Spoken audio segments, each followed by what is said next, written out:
All right, this is our little video for this Nissan ElGrand. Pretty cool looking back here with a dual exhaust and a class 2 trailer hitch. I'll have to look that up, I'll put it in the notes.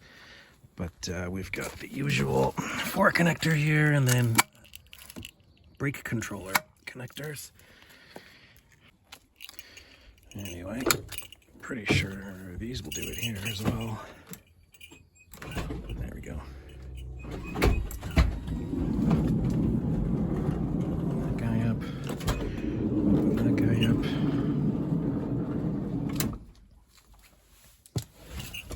I'll sit down inside here. Start it up. There she goes. Got 176,000-ish kilometers. Great sound system. Screen. Actually, 2 screens. Forgot to show you that over there. You can see some of the photos for the configurations of the seat. That back row actually spins around 360. Pull that knob there, and it will spin around so the middle row can face the back row and have a party. A couple additions we added. We added in an aftermarket brake controller, so if you're pulling something heavy, you can help out with the brakes. We added in cruise control here, just usual, set reset kind of stuff. And this is the 4-wheel drive model. So the 4-wheel drive, I can't even remember where that is now. Oh yeah, it's over here next to the park. Basically power, snow, or just lower gear modes. And then we got 2-wheel drive, which is on right now. Auto, which is kind of, like your usual kind of all-wheel drive car. And then it's got a lock mode. If you're really stuck in the mud, you can lock the transmission into a full-time 4-wheel drive, which is really cool. Anyway, I usually just leave it on 2-wheel drive, kind of get better mileage that way. We put in a little adapter so that you can go RCA or HDMI, so I'm going to leave that in here. The family loved that. They could plug in their video games for the kids and play it in the back, or you can plug in the headphone with HDMI and you hit TV. Right now you just get that kind of green bar, but if you did plug in the HDMI, you'd get whatever's on the screen on both of those screens. Cool. Occurred to me, I guess this is the winter version, so it's got heated power seats, low high for passenger and driver.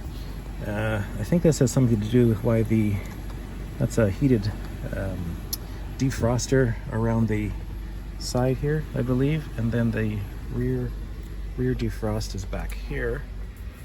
But that's an extra defrost for the window. Open, close, open, close. That's for the mirrors, all that kind of good stuff. Trip reset. And power windows here for the doors. And I can, oops, no, that's the back windows. Close those. Oh no, yeah, that's gonna close. We did that already. I guess I'll show you the engine real quick, in case you're curious.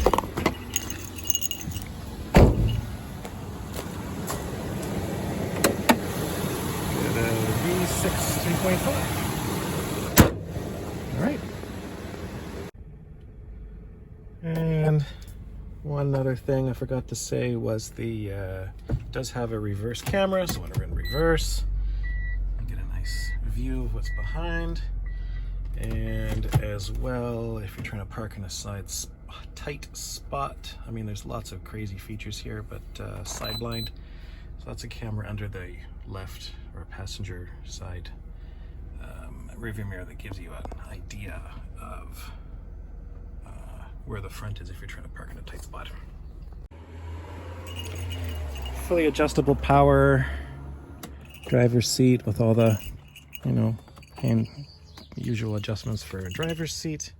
And finally actually, before I go, we added some cool animated signal lights. Those, if I turn that off, that will double as just the daytime running lights.